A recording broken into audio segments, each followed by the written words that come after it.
This one is going to be a bit more, shall we say, mind-bending, so definitely keep your hands and legs inside this commentary roller coaster at all times. With that disclaimer out of the way, let us march into part 2. Richer.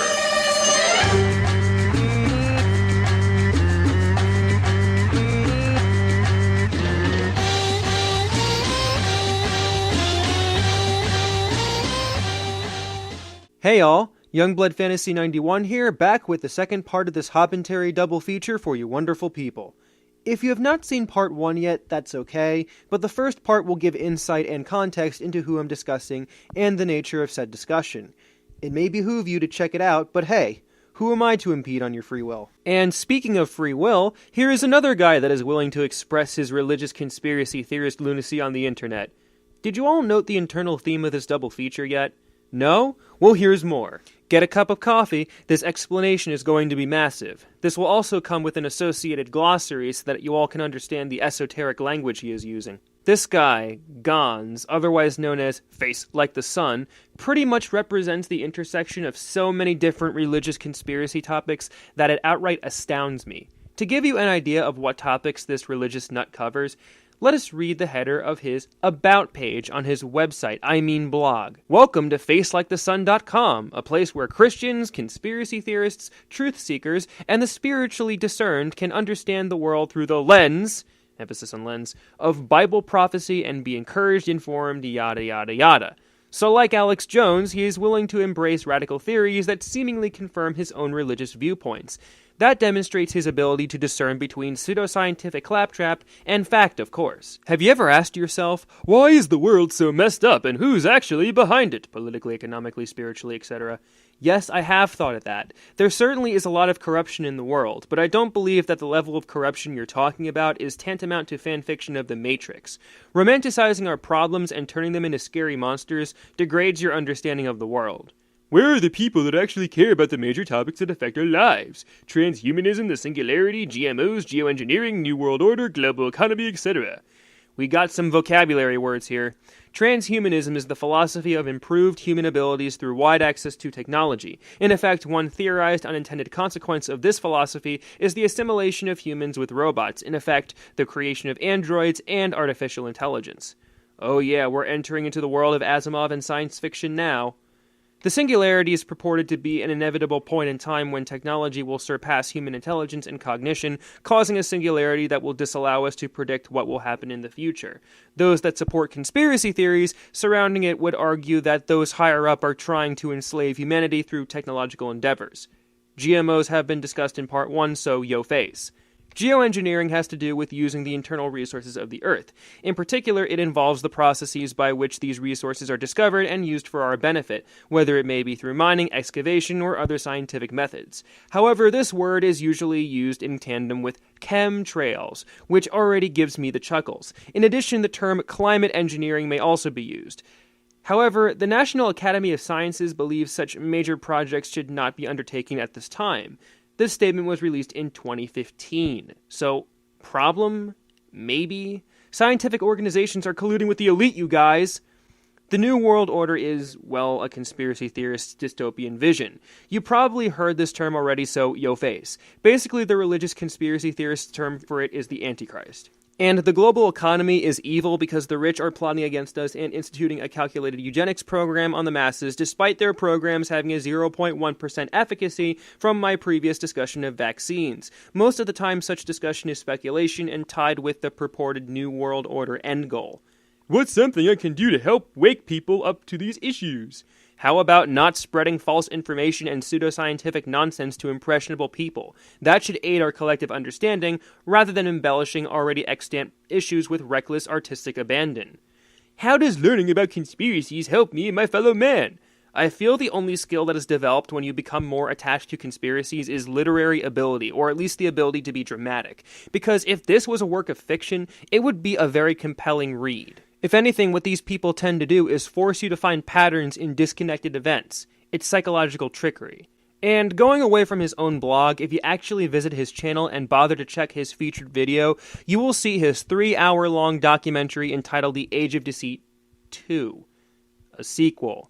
which is certainly appropriate given the way these people romanticize conspiracy theory claptrap, and for a lark I figured why not click on a random part of the video to see what it would talk about. Lo and behold, I see this.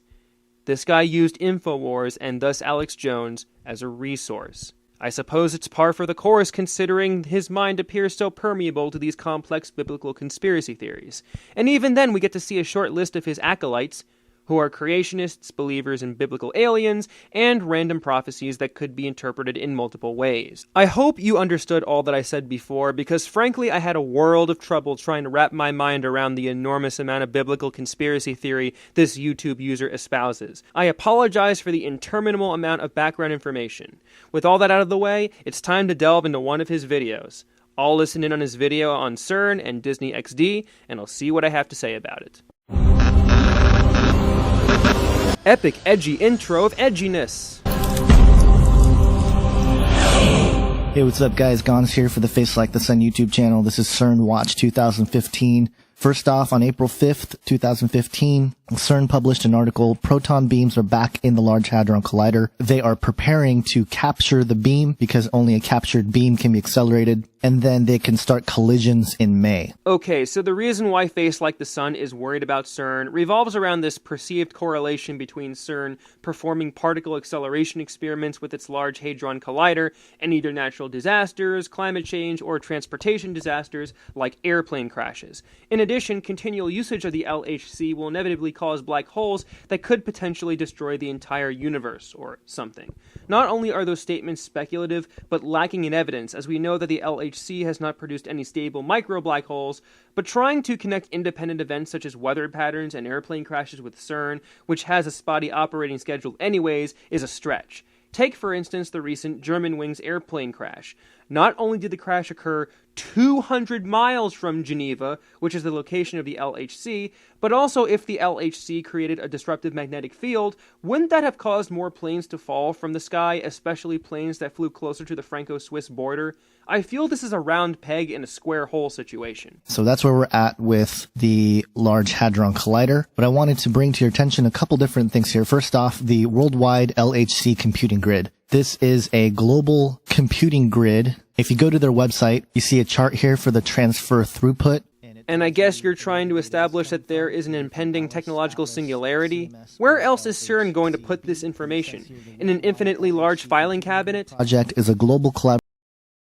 170 computing centers in 40 countries, linking up national and international grid infrastructures. And what's interesting to note, if you go to their public website, it tells us that this is a key tool to study physics, to have global collaboration, and to enable discovery. That's kind of the point of this worldwide initiative. Physicists from many different areas of the world can view the data that is outputted from the LHC's proton collision experiments and determine if the results are authentic or need refinement. It also relieves CERN of any economic stress, since it probably would take trillions of dollars to process the data on site.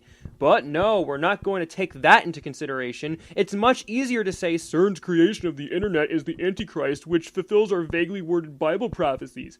Cut me some damn slack. And this grid is supported by both the European Grid Initiative and the Open Science Grid, which is US-based. But what's interesting to note is that if you look at international relations with CERN, it's fascinating to study because, first off, when you look at this chart, the blue here are CERN member states, and obviously a lot of it is in Europe, surrounding the actual Large Hadron Collider, which makes sense. Green is a session in progress. Yellow, declared intent to join. So there's a few nations here scattered around that are looking to join CERN. And here's what I thought was interesting. The orange represents observers, and Russia, India, and the United States are all considered observers. If you're trying to imply the US, Russia, and India have details to hide because of some imagined inconsistency you're trying to dredge up, I think you're doing a poor job. Just because the US and India are observer states doesn't mean that they're going to ignore CERN's existence. Maybe they actually want to assist in groundbreaking discoveries in the discipline of physics, despite those discoveries not occurring within their own borders. Ever stop to think of that? Or does the act of benevolence not exist in your imaginary world? But they are not considered cooperatives. In other words, there are nations that are cooperating with CERN actively, and the United States isn't one of them. The United States is not officially declaring themselves to be close-knit with CERN, but it's not like this precludes United States-based scientific organizations from collaboration with CERN scientists. Did you gloss over the part where CERN can establish international cooperation agreements with non-member institutions? Or are you pretending that does not exist? What about scientist Joe Incandela and his contributions? I guess that also is being ignored. The red here represents cooperation agreements, which include Canada, Mexico, a few nations in South America. You have a couple African nations, China, Australia. So it's interesting to note because these nations are involved with CERN as cooperation agreements, but they are not member states either. There could be many reasons why these countries are not member states yet confer with CERN. What if they cannot afford the membership fee CERN imposes on the member states? What if these non-member states cannot build their own particle accelerators? What if those that are interested in physics and particle physics research wish to collaborate with CERN on their own volition? That's why these cooperation agreements were drafted, so that it could be possible to circumvent these problems. Also, in addition, observer states are technically more involved with CERN projects than states that have international cooperative agreements based on the graph you showed. Way to read graphs wrong. Which is interesting despite the fact that the United States has contributed over $500 million to CERN, according to a 2008 article. We're not considered member states or even cooperative states, but mere observers. Right, because according to this article by the New York Times, we're not interested in becoming a member state due to the $250 million membership fee each year. Therefore, we elected to do this and not CERN. In addition, we have our own particle physics research that we attend to, but he's going to elaborate on that in a moment. So just thought I'd pass that along because it's interesting to note that this idea of a global computing grid that integrates all the different large grids in the world can be probably used for very powerful things like consciousness uploading, and I'm sure they're working on that kind of stuff without making it too public. You're making a drastically huge leap here, but I'll attempt to connect your statements. So, because you pointed out that a bunch of countries are either observer states or states that established international cooperating agreements with CERN, but are not official member states of CERN, and because CERN has a global computing initiative so that it can actually process the massive amounts of data it produces from each particle collision experiment, that must mean CERN is plotting to create a global mind, which will lead to a technological singularity, which will lead to all of us being enslaved by artificial intelligence, and nobody is telling anyone about this? Or we could just use Occam's razor, and you're clearly seeing patterns in a series of disconnected observations. Now, since the United States is left out of CERN in terms of... Because we're not paying the hefty membership fee. It doesn't really matter because America has its own Large Hadron Collider at the Brookhaven National Laboratory, and we've talked about this in past videos, but there's a couple things I wanted to point out. They have two detectors. They have Phoenix, which is much like an X-ray or MRI that captures inside the hot, dense matter formed in particle collisions. And that's really interesting. Obviously, the name Phoenix has all kinds of occult symbolism. Maybe like a phoenix rising from the ashes, we'll be able to regain dominance in the particle physics discipline and contribute a hefty amount to the science. Or you could refer to your old astrology tomes and the Bible and infer a million other tangential conclusions to distract from the main point of the project. But that's not what I want to focus on. I want to focus on STAR, the STAR detector. And it says here, the STAR detector specializes in tracking the thousands of particles produced by each ion collision at RHIC. Weighing 1,200 tons and as large as a house, STAR is a massive detector. It is used to search for signatures of the form of matter that RHIC was designed to create, the quark-gluon plasma. Ooh, name-dropping particle physics terminology up in this video.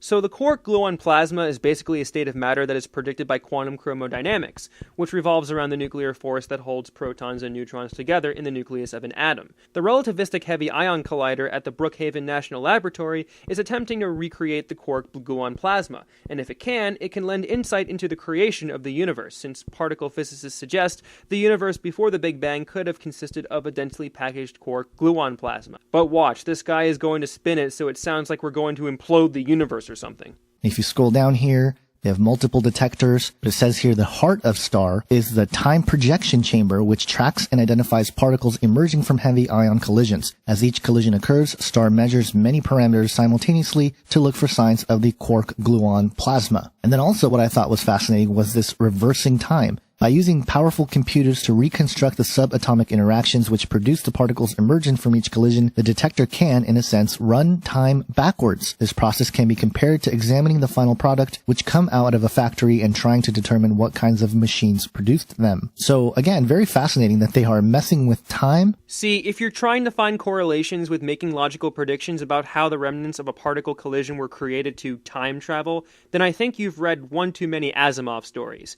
Yes, if you make educated predictions about how a collision occurred, you are speculating what has occurred in the past.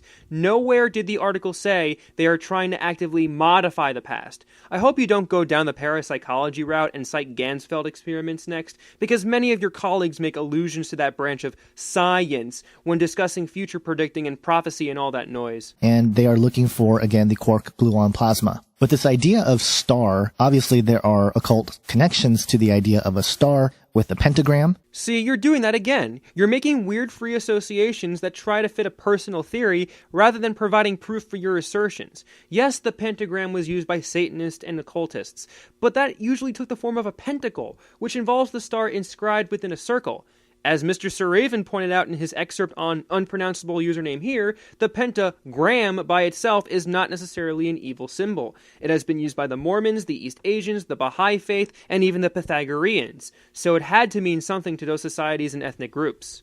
But what I thought was interesting to point out was the propaganda for kids in a couple of, once again, Disney XD shows. You heard right. Disney XD is funneling Satanist propaganda into the minds of little kids. Who does this remind you of? Skip it, skipping and a screaming and a bop, but the very best thing of all. Now what I find interesting is that once Star goes through the portal and comes to Earth, she is wearing the devil horns. And where have we seen the devil horns recently? Of course, the Grammy Awards with Highway to Hell being played by AC/DC and the entire crowd wearing devil horns. That's it? Disney XD is propagating propaganda by the use of a character wearing devil horns, probably ironically, and your reasoning behind this is that Hollywood is run by Satanists because, oh my god, the Grammy showed people wearing devil horns for AC/DC, even though not everyone in the picture is wearing them. You know, this is quite roundabout. You're really grasping for straws to find such tenuous connections to justify your conspiracy theory about Satan's death grip on Hollywood. Who else does this remind you of? And the other part of it that's really strange is this severed head of a unicorn that is best friends with Star here. And I found it interesting because there's this Hindu horse-headed avatar of Lord Vishnu in Sanskrit called Hayagriva. And here's a picture of Hayagriva, blue with a horse head. But Hayagriva represents knowledge and wisdom, and in fact Hayagriva further represents triumph of good over evil through knowledge. Are you trying to say that because this random unicorn on this random show bears resemblance to a horse-headed deity from another religion that you probably find heretical, the horse represents the end times or something biblical? I am honestly thinking you said that to trick people. And here we go. We have a character that has blue skin. It's aquamarine. And of course it's a unicorn. Hayagriva isn't a unicorn though. He doesn't have a horn. This connection you're establishing is flimsier than a wheelbarrow with no wheel. Seriously, if this guy saw My Little Pony. And it is described as a floating unicorn head princess from the dimension of Uni, who is Star's best friend. And she usually gives bad advice to Star, hinting that she is the cause of Star's behavior. So very interesting. You have a character that is an influencer of Star. Going back to your faulty Hayagriva comparison, yes, you can say that Vishnu and his associated avatars may have influenced people, but even mere mortals can be influential forces on people too. Ever hear of celebrities or charismatic people in general? Oh wait, that's your vision of the New World Order. Well, let's talk about you. You could be a charismatic person too, who is spreading such blatant misinformation to your impressionable audience. Although this is only from the context of Hayagriva, if you're trying to make another comparison, feel free to correct me on that.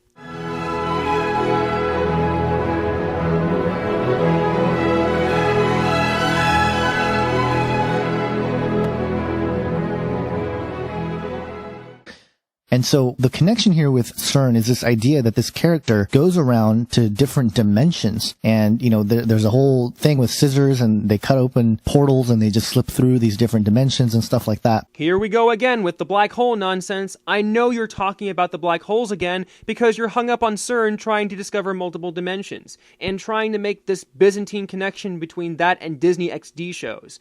This goes to the concept of string theory, which argues that there could be more than the 3 spatial dimensions and the 4th time dimension we are aware of. There could be other dimensions wrapped in the 3 spatial ones, and this wrapping prevents us from observing them.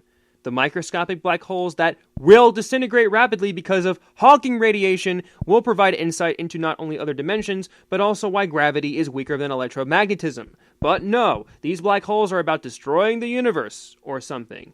Will there be any rich satanic Hollywood folks after everyone disappears forever? And again, you might be saying, well, that's just creativity. Which it certainly is, but do go on. Skip it, skipping and a screaming and a bop to bop, but the very best thing of all. Then when I brought it over to Disney and one of the executives said, what if her magic powers were real? And I sort of sat on that and came up with the concept as it is now. So it's interesting to note that the executives at Disney would suggest something here. Oh, how unusual of people making suggestions to improve their ratings and the appeal of a show. It's not like they're broadcasting these shows on a national level and may need as much firepower they can get from content creators like the one behind Star and the Forces of Evil.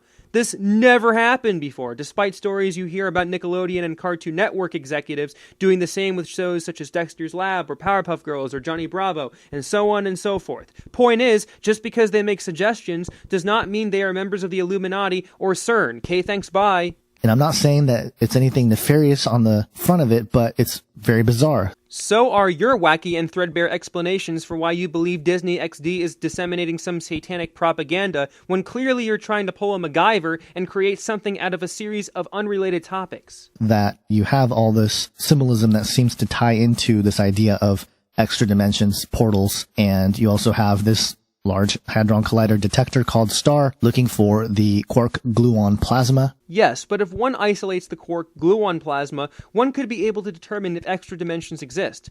But how in the world is this propaganda? Do you know for sure if the creator of the show was inspired by the LHC or STAR? Even if they were inspired by the particle accelerator, are you implying that the show is trying to presage CERN's and our future discoveries? If that's the case, ask them if the quark gluon plasma is present on the show. Otherwise, shush with your propaganda. And you may think that there's nothing of it, but this whole idea of extra dimensions is a really big theme right now in the Disney XD channel, because obviously there's been a few of them out there, but there's another show that just came out, Pen Zero Part-Time Hero. And if you read the plot of the story, it's a series that follows the adventures of Pen Zero, who unexpectedly inherits the job of his parents, being a part-time hero who must zap into various dimensions to take on the role of a hero in that world and save the day in their place. And again, more portals and dimensional rift type stuff. We also come to another common conspiracy theory about CERN and other particle accelerators. Apparently they are stargates and will open a portal to various dimensions where the Anunnaki will be summoned and will enslave the world. Yeah, too science fiction for you yet? Well, that's what these conspiracy nuts believe. Instead of figuring out if these dimensions exist for the sake of understanding how gravity and other forces in the universe work, we're just going to summon old deities and enslave a majority of the human race. Then destroy the universe. These theories are conflicting and make no sense. And if you watch the show, they have a machine called the MUT, the Multi-Universe Transprojector, which is a machine that can zap people into other universes that need saving. And of course, it's held in a theater called the Odyssey. And of course, no coincidence here that MUT is a word that means mother in ancient Egypt. Oh great, another religion this guy will define as barbaric and heretical. Hollywood is run by the devil because of obtuse Egyptian references, you guys! And Mut is considered the title of the primordial waters of the cosmos. As a goddess, she is seen as the queen or lady of heaven. And so there's no way that this is just coincidence, guys, that they would have a machine called the Multi-Universe Transprojector. It happens to be Mut. Yes, we can easily say without equivocation that a random acronym in a random Disney XD show is deliberately quoting an all-encompassing goddess in an ancient religion. Just like how we can easily say without equivocation that the Beatles song Lucy in the Sky with Diamonds was deliberately crafted so that its acronym would spell out LSD. Just like how we can easily say without equivocation that your username acronym, FLTS, would be shorthand for flights. Maybe he takes clandestine flights to the Cayman Islands so he can access his secret bank full of gold bricks from Fort Knox. Do you not see how ridiculous that sounds? Which is a Egyptian goddess, and it happens to be in the theater of the Odyssey. And if you look here, this is the Temple of Mut, or the Precinct of Mut, which is located near Luxor, Egypt. So again, it doesn't take much to get into these rabbit trails and find connections with ancient Egypt and all of the occultism that seems to run Hollywood in general. Never mind the fact that Mut's role in ancient Egyptian mythology morphed over time, but also you're going into the Anunnaki territory again. Did CERN and Hollywood make a pact to summon the devil and the Anunnaki from the alternate dimensions that CERN can gain access to through their experiments? How in the world could such a deal be brokered? You're implying those two entities are on the same side with all these connections you're attempting to make here. This consequently creates such a sprawling story that only seems to make sense if the millions of people involved agree to implementing this unimaginably difficult plan. This still does not make sense as established in Part 1. Now, there's one more interesting thing to point out with the Brookhaven National Laboratory Relativistic Heavy Ion Collider, the RHIC. Now, they have another detector called the Phobos detector, and it says here the Phobos experiment is based on the premise that interesting collisions are rare, but that when they do occur, new physics are readily identified. Thus, the Phobos detector was designed to examine and analyze a very large number of unselected gold ion collisions. So, we all know that Phobos is one of the moons on Mars, and it's interesting because just a couple weeks ago, there's this connection to Mars with Buzz Aldrin. But the Phobos detector has been around for a while, and it predates the story by years. How you can make that sort of connection is beyond me. Oh wait, never mind, you conspiracy theorists are also obsessed with the Apollo 11 mission never happening either. My mistake. With a shirt here right in front of Stonehenge saying, get your arse to Mars. And what is this all about? Why is he at Stonehenge? Why is he doing this? There has to be some significance there. Of course, Buzz Aldrin, 33-degree Freemason, walked on the moon, allegedly, and all this stuff. Maybe Buzz Aldrin visited Stonehenge and wanted to make a statement at a famous monument. Maybe he wanted to just disseminate a message about potential Mars colonization. And how do you know he's a 33rd degree Freemason anyways? Did he tell you that to your face? Or did you read it on other conspiracy theorist websites that also display misleading evidence? Here, allow me to do the same thing you just did. Well, you see, there's also a detector called the Brahms detector, and as you all know, Johannes Brahms composed some lullabies for people, which make babies and other people go to sleep. Here's an article that CNN did several weeks ago that talks about how sleep deprivation is unhealthy or something. Therefore, the Brahms detector is trying to make us all go to sleep. Ooh, ooh, ooh. So the connection there to Mars is very interesting. The other thing that's really interesting is that there is a company that works with CERN called Gralator. Gralator is a company that creates machines to detect antimatter. That's one of the things that it does. And if you look at the logo here, it is a reptilian hand. Or foot, whichever. And of course, that comes because the fossils of the Gralator are these three-fingered dinosaur foot tracks that you can see here. But it's fascinating to think that they have this connection to the reptilian. I love how you can get to this Wikipedia article on the reptilian by typing in reptilian agenda in the search bar. Anyways, this is yet another freaking conspiracy theory that involves reptilian alien creatures invading the bodies of high-ranking political leaders and consequently manipulating societies. Aside from this being pure conjecture, especially assuming that extraterrestrial life will reach us eventually, this again involves an unrealistically large amount of people, especially if a scientific organization is dropping this supposed reptilian symbolism. I guess all politicians are reptilian since the phrase high-ranking is vague as hell. Also, they are blood drinkers, hide in underground bases, and world leaders are related to these reptilian people. Shapeshifter entities. Now, do you see why this is utter crap? So a lot of rabbit trails here in different directions. Yeah, the many directions these rabbit trails form resemble the blueprints of Daedalus's labyrinth. But I thought I'd share some of the dot connection happening, in my mind anyway, and maybe there's nothing, maybe there's something, but I thought I'd share them anyway because I think it's strange that there is this theme of dimensions with a lot of these shows on Disney XD that is being pushed to kids, and I think this is on purpose. Keyword being in your mind, which could indicate the entire video was a well-constructed delusion. In addition, you only mentioned 2 shows on Disney XD that work around a dimension premise. The sample size is incredibly small and does not support your contention that all of Disney XD is trying to force-feed propaganda down its impressionable viewers' throats. Maybe these shows are just buying into a fad. I suppose you're willing to mention anything that appears to lend credence to your tall tales. And that's the way it is. Whew!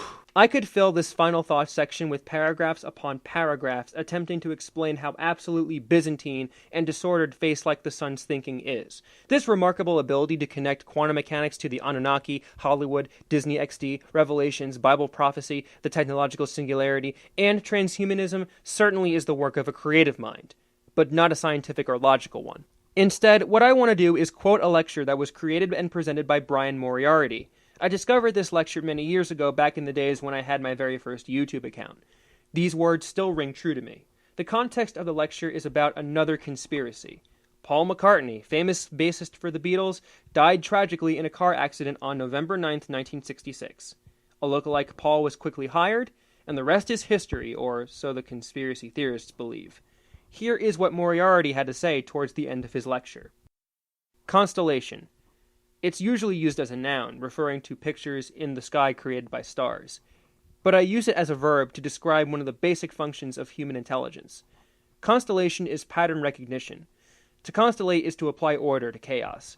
When faced with any kind of new experience, be it images or sounds or even just a strange idea, we marshal our personal knowledge and experience and project it into the novelty, to imbue it with meaning and significance. And what kinds of meaning and significance are we most likely to project? The meanings we expect to recognize, the significance we want to see. Constellation is, in fact, a form of self-recognition. So what kinds of experiences are most likely to invoke the principle of constellation? The ones with the most novelty. Rich experiences. Complex experiences. Experiences that encourage you to discover relationships, to synthesize juxtapositions. I think that encapsulates it all. In this double feature, you have seen two users who apply order to a chaotic landscape, who believe they see a discernible picture in the oceans of articles and information they have consulted, and who claim they have all the answers, yet have to create these ridiculously elaborate stories to justify their harrowing claims. I am going to leave an article in the description that discusses why conspiracy theories are scientifically and logically unsound, but I will leave you, the viewer, to decide for yourself if any of them have any value. All I have to say is be wary and cautious. Seeing things that are not there is but an hallucination. And unless more people realize this, misinformation will continue to be spread and people will feel the force of the gaslight. Cognitive dissonance is a terrible thing to impose on people, believe you me. And that's all I have to say about this entire ordeal. Hope you all survive this grueling commentary. Maybe the next video will be an easier pill to swallow. This has been Youngblood Fantasy 91, and ladies and gentlemen, I'll see you all in the brighter later. Good night, folks.